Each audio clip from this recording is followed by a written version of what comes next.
Welcome to Channel AMEC, your insight to the Australian visa system.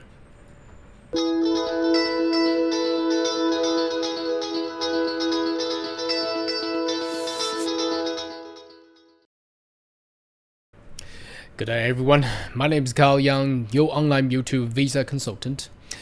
Are you interested about migrate to Australia? Why don't you consider to subscribe to my channel and turn on the bell on the side so once we have all the updates and news, you'll be the first one to getting all the insight. Now today's video is all about student guardian visa. Now obviously over the years there has been so many parents looking to accompany their children or their child to come to Australia and study abroad and experience the Australian environment. Now knowing that if you are coming abroad as a parent buddy, you actually hold a student guardian visa.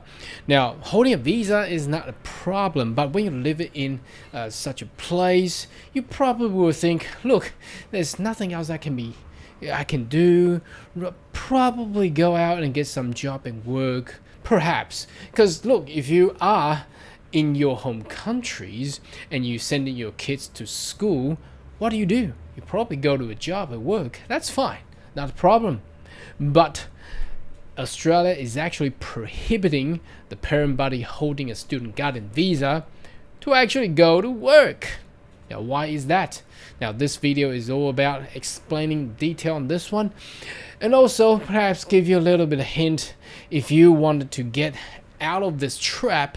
How do you get rid of that? It's actually a little bit more complicated and it has a lot of legal effect on the side, so I'll explain all that together. So let's go into the immigration's website. Now the first one that I've chose is the check visa detail condition. Obviously I'm here to actually show you the student guardian visas condition, what that will be, but before that I'm gonna jump to the subclass 590. So if you do not know about this visa, I think I've done a video before, but in this video we'll have more explanation here. So subclass 590 student guardian visa, as it sounds, it's actually a visa designed for parent or grandparent to accompany the child who is under 18 to come to Australia and study. So it's as you can see, it says visit to support a child who holds a student visa. Now there's a lot of information. It's a temporary visa and it comes to Australia to provide care and support student holder who is under 18 of age or older due to exceptional circumstances. Now you may want to know what exceptional circumstances that will be, but generally that will not really be accepted. Okay, so you need to be, as a student guardian, you need to be someone who is 21 years older. Now, for example, a older brother and sister, yes they can, but they probably won't like to count as a student guardian because they cannot work. They won't be able to work, so what do? They can't do anything. They can only stay home and wait for the child to finish school and go to school and pick them up. So it's actually not a very not very flexible visa, to be honest.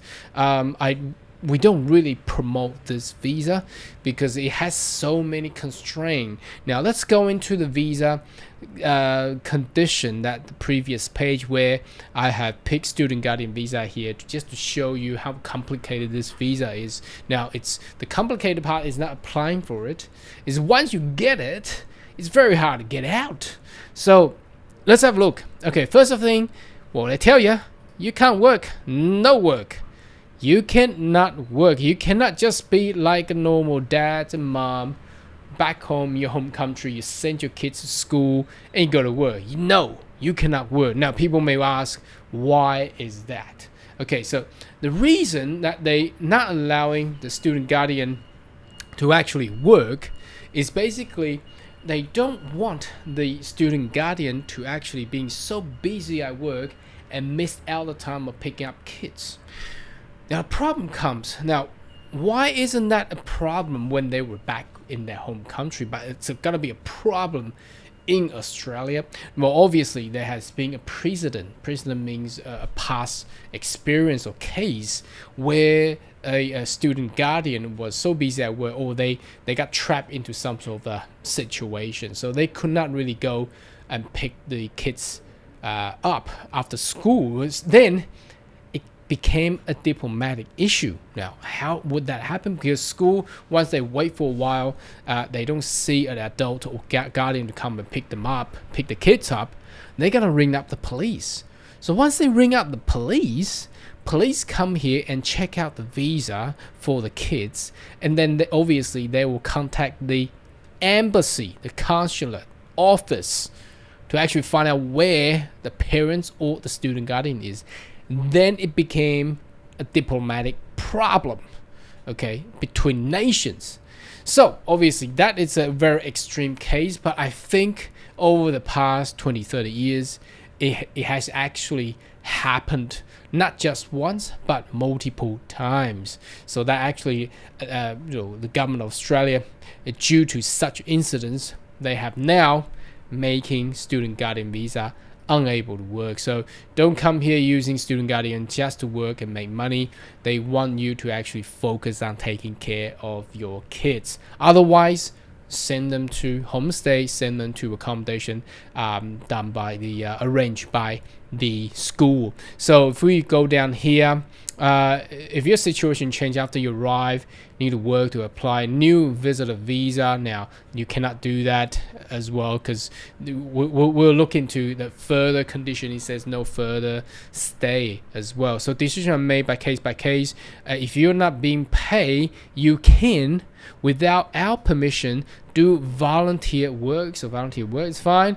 Do incidental work online or for your job in your home country, so you can actually manage a business. For example, some people want to come to Australia and still manage your business, but make sure that thing does not strangle you in order to, not picking up your kids. So that will become a problem. Do short-term domestic care giving work. So again, it has to be something that's manageable. It's not gonna be some sort of job that's gonna tangle you in the city or elsewhere that triggers the problem, not able to picking up your kids. Now, work limitation, it's basically the same. You cannot work. It's just a more facilitation on the no work condition there.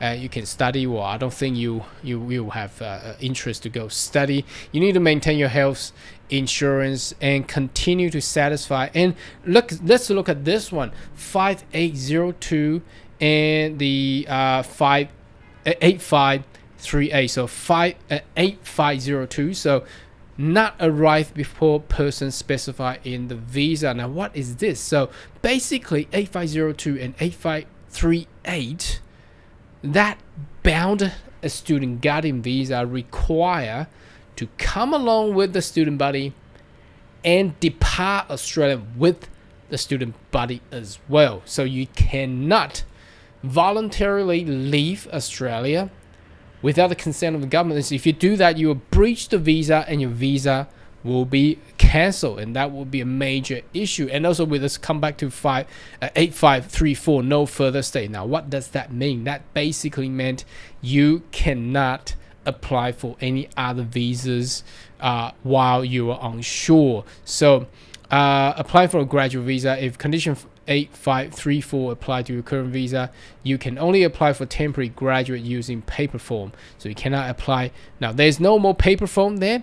Applying other visas, if you have completed the course, now obviously a student guardian, you cannot complete a course, and you don't need to ask us to waive 8534 to make a valid application for one of the these visas. So that is only as you have completed a course. You complete a course, you granted your visa. But the 590 visa, it's a student guardian visa. It's not a student visa. That's generally talking about for a defense or OS8 student who has 8534 a condition. Whilst they complete that course, they can actually transfer to other skill visas. So let's summarize this. A student guardian visa, first of all, you need to come with a student buddy and depart Australia with the student buddy as well. And then you cannot work. Now the only thing I can do is only if you have managed your business, you can manage your business and conduct some voluntary work in very limited circumstances. Now, over the past over almost 20 years, I've seen a student guardian who's a mother of 2 children went into a restaurant to help out during the kids going to school, and got caught by police. Now, obviously, you cannot actually work in a restaurant. They argue they were working there voluntarily, but again, it wasn't the case there. So ultimately, the student guardian visa got cancelled, and the kids' visa got cancelled as well. It went really bad. So anyway, if you're really seeking a way to actually work under a student guardian visa, now the only thing is you have a business, you manage a business, and you hire somebody to work, and you only do the managerial jobs, putting rosters and things like that. So you can actually own a business, you can invest in the business, but you cannot actually jump into that business and actually work in that business. That will actually trigger the issue of the no work condition there. Anyhow, should you have more question, query, more than welcome to leave a comment right down below, and I'll see you next video. Goodbye.